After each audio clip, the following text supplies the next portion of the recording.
Welcome to another episode of Mets Pro Talk. Today we are talking about Brandon Nimmo and the trade for Marcus Semien to the Texas Rangers. This is a bombshell trade, and I think it is a very, very good one. Now, I want to talk a lot about the reaction of Mets fans and how their reaction across the board is the exact reason why we haven't won a World Series in 40 years.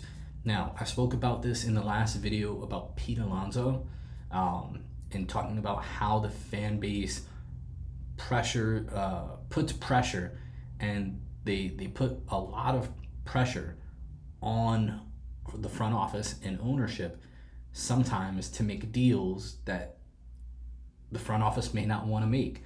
And so that's how we ended up with Pete Alonso again last season, which is perfectly fine. But I think it's been made perfectly clear that David Stearns has an idea of what he wants to build for this organization. And it seems like the fan base keeps being very loud, very proud, very emotional in keeping homegrown players long-term towards the end of their careers, where they are undoubtedly going to become less productive.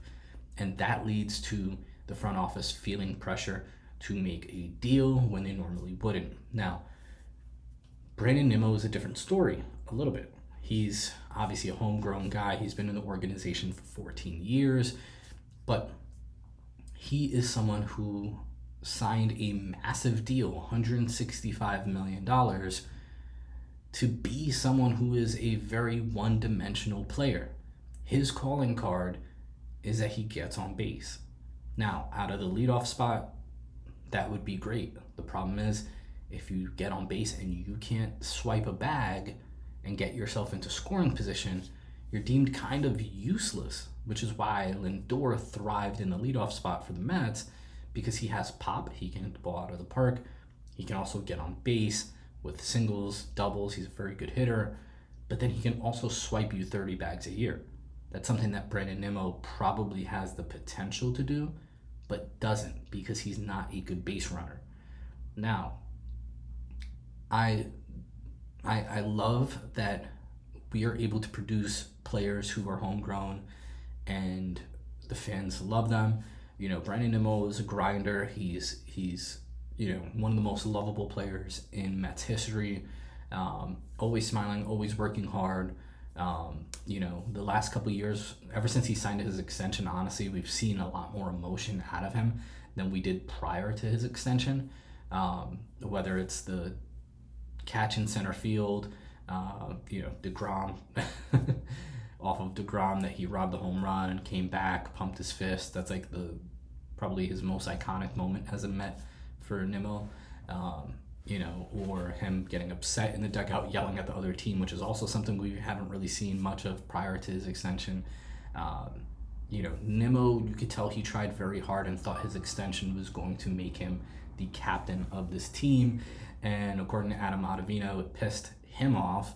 It pissed off Nimmo that Lindor was in talks and there was conversation about Lindor becoming the captain. And it pissed and rubbed Nimmo off the wrong way. To me, that's interesting because, no one's entitled to a captain title. Excuse me for hitting my desk. No one's really entitled to that kind of stuff, and it's really just like, it's petty that Adam Ottavino would even air out dirty laundry like that, and two, it's a little bit childish that that Nimmo would even mention that out loud to any player.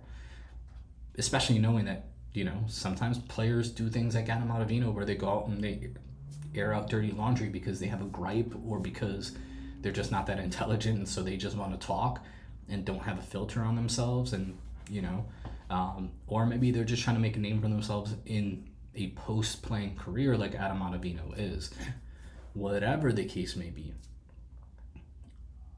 Brandon Nimmo was the odd man out.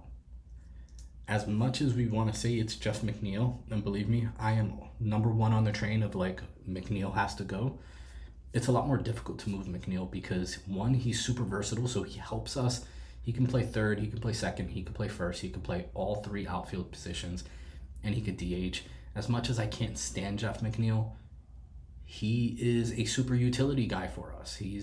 That's important over the scope of an entire season. Brandon Nimmo, on the other hand, is a guy he's not someone who is helping the team. I know he had 25 home runs and he was hitting out of the 5-hole for us, sometimes out of the 4-hole.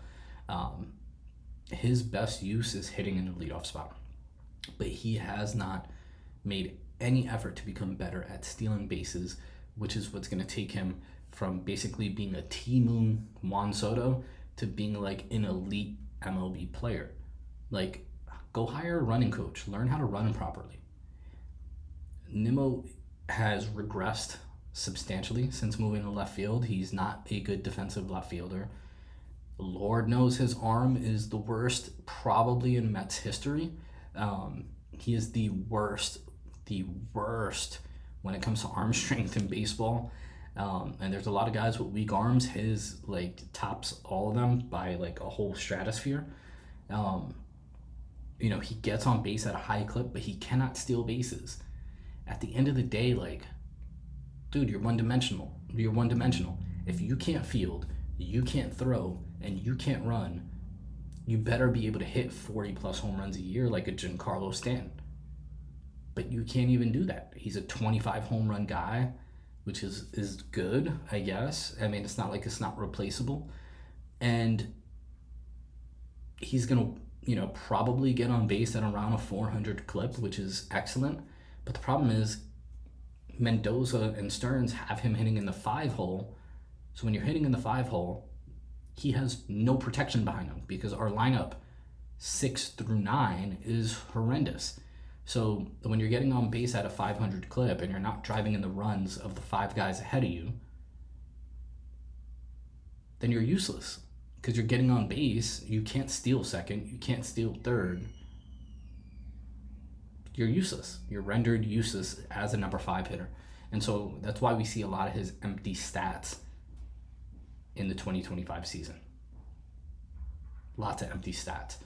Now, the other part of that is who he was traded for. And it is odd that it was a 1-for-1 swap. I thought the Mets probably would have got a little bit more because Semien had that much of a down year.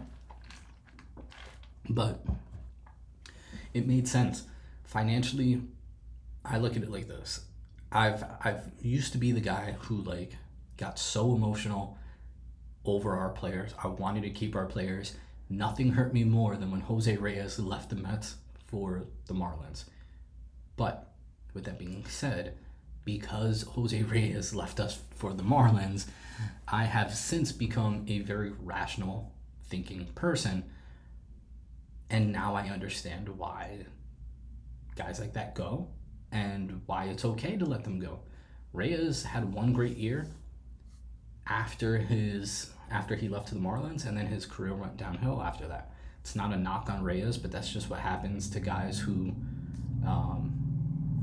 that's what happens to guys in the later half of their careers. And that's what happened to Reyes. Now, with that being said, I look at Marcus Semien trade and I look at what came out of it. Okay, we don't need Marcus Semien to be the 40 home run guy he was in 2020, 22, 23. We don't need him to be that guy. We need him to be a league average hitter. Our offense was fine last year for the most part. Could we use a little bit more depth and consistency? Of course, but like the reason why we didn't make the playoffs had nothing to do with our offense. It had everything to do with our defense and our starting pitching. Even our bullpen. Our bullpen was great the entire season until the end of the year. And the only reason we were bad at the end of the year was because our starting pitching couldn't go past 3 innings. Of course, when you tax your bullpen that much over the course of an entire season, your bullpen's going to look a lot worse than what they actually are. So I look at Marcus Semien. If he can be like a 20 home run guy and just continue to give us elite level defense up the middle with him and Lindor, I think that's going to be incredible. I think that bringing in a new face, someone who's won a World Series, I think that changes the dynamic of the clubhouse, which you want to have winners, and the dude's a winner. So I look at Semien coming in from that standpoint of changing the clubhouse around. They need new faces, they need a new voice. We have a young core. You have someone like Juan Soto around for the next 14 years. Like, now is the time to really kind of build some winning culture inside of this club, and we haven't had that. I love Pete Alonso, I love Brandon Nimmo, I hate Jeff McNeil. All three of those guys, none of them are winners. They're not. They haven't proven it. They haven't proven they're winners. We've had 2 good seasons since they've been in the organization. We still haven't won a World Series in 40 years. So Semien provides great defense for us. He's Gold Glover last season.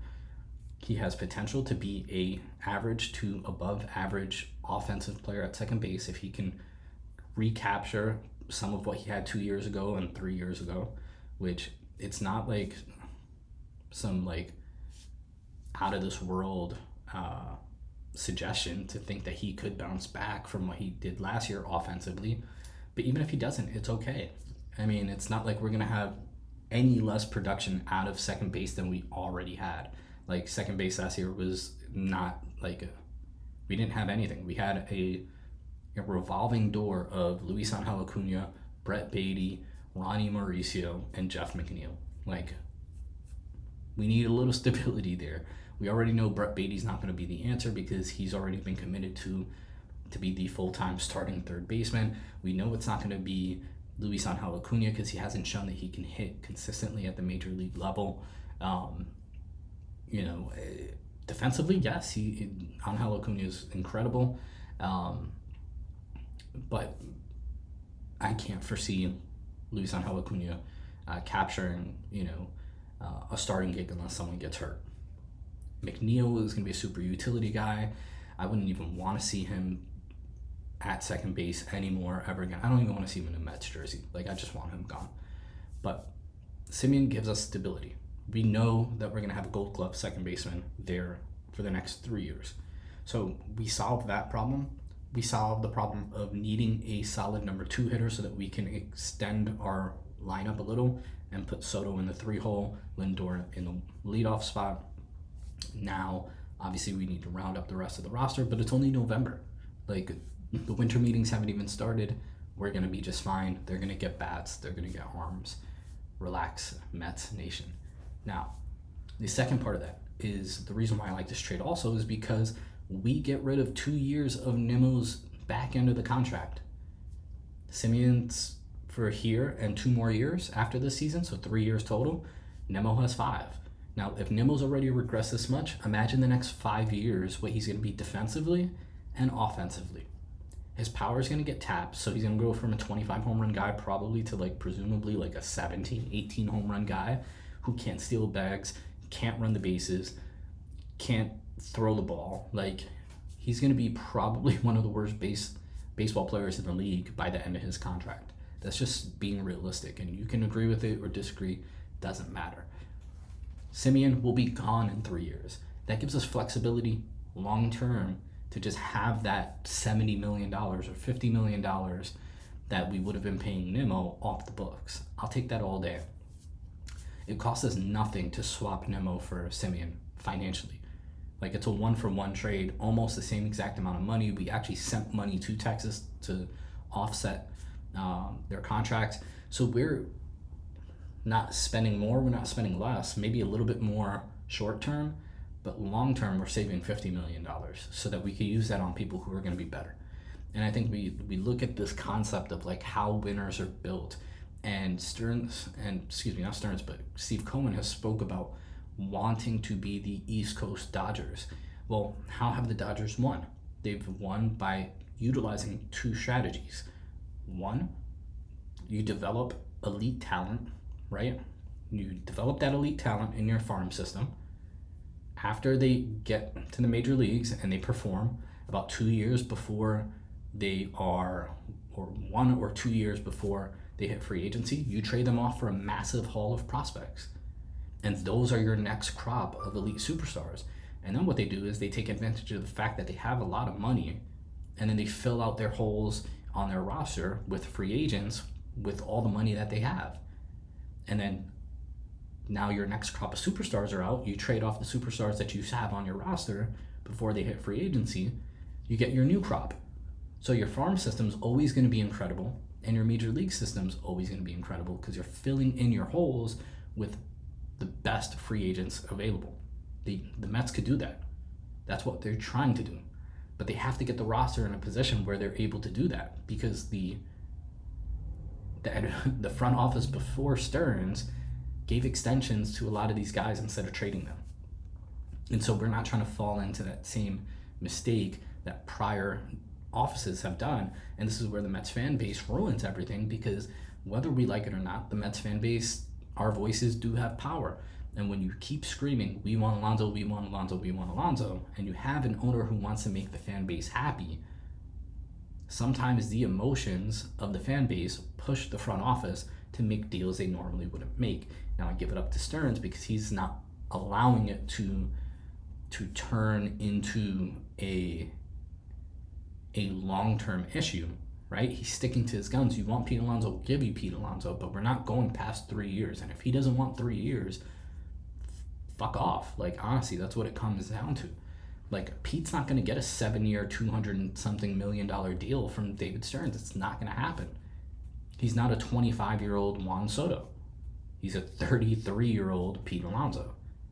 So the Mets fan base needs to do better at we need to stop acting like we know better than the people who are being paid to make these decisions.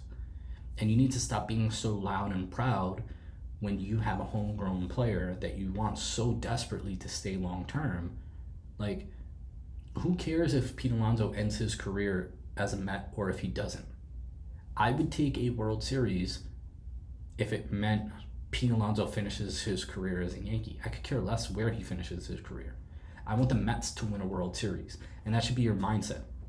And David Stearns was brought in to do that. Steve Cohen, lifelong Mets fan, richest owner in baseball. David Stearns, lifelong Mets fan, spoken as one of the smartest GMs in baseball, and he's our president of baseball operations. We were able to snag him away from Milwaukee. We see what he's built in Milwaukee. Milwaukee's great year in and year out, but we're not. So instead of trying to determine as fans and put pressure on that front office to what a winner is and what a winner isn't, how about you let the guy who got paid to do what you want him to do, which is to win games, let him do what he needs to do, which is build a roster and build an organization in the way that he sees fits. He's smarter than you as a fan. Like, I don't even know why this has become such a topic, especially on like X or Twitter. I don't know why fans genuinely believe that they are smarter than David Stearns. You're not. I'm not. But I understand what he's doing. I take the emotion out of decision making. I own a business. We take emotion out of decisions. We look at the numbers. We say, does this make sense or does it not financially? Does this make sense or does it make us better or does it not? Mets fans look at everything on a 1-year scope. That's how most fans think of things, year to year. You look at things and say, okay, they were great last year, so they're going to be great next year. I don't care if they're good 6 years from now. And that's the issue. You have to, in a front office, if you're trying to build a long-term winner, you can't handicap yourself with bad contracts just because you have an owner who has a lot of money. And so with that being said, I'm very happy that David Stearns traded Brandon Nimmo. I wish Brandon Nimmo the best in Texas. I think it's a very, very good fit for Brandon Nimmo out there. I think he's going to enjoy playing at Arlington. I think that they have a really good team over there. They're also led by Chris Young, who's an incredible baseball mind. And I think that Texas is going to have a really good team. You know, I was surprised to see Adolis Garcia and Jonah Heim DFA'd, but I know that they have some financial issues over there. So someone's going to pick those guys up and reap the rewards of it. But I think Nimmo's going to be a good fit for them. Their defense is in the outfield is going to be horrible though. You have the two weakest arms in baseball out there, so I don't know. I think he'll be a good fit in Texas though. I think they'll have an exciting team, and I wish him the best of luck. I'm excited to have Marcus Semien, and I'm excited to see what David Stern's next steps are. My bet is that Kodai Senga is the next one traded, and after he's traded, they're gonna go after Tatsuya Imai.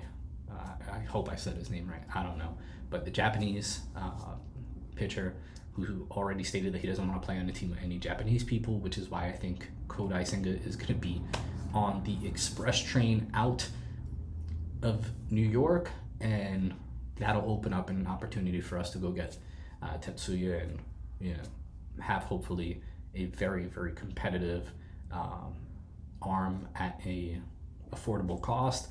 And then I think we'll probably go out and trade David Peterson as well. And I think when we trade Peterson, that means we're probably going to try to go out and get either Dylan Cease, or we're probably going to get like Ranger Suarez, which I hope we don't do, because I'm not a fan of Ranger Suarez. Not a fan of Ranger Suarez. Not a fan of Freddie Peralta. Peralta's good, but I don't foresee that happening. So I also don't see Stearns cutting with too many prospects to go get Skubal for 1 year of control. I think with some of the guys he gave up for Tyler Rogers, it was a very big haul, but it was a lot of like low ceiling players. So I think it's going to be a different situation with Skubal. I think everyone's kind of in an agreement that Skubal's going to get to free agency. So why not just wait a year, save the prospects, and go get them in free agency? So that's my take for the day on Brandon Nimmo, and I hope to come back with another video on a big signing next.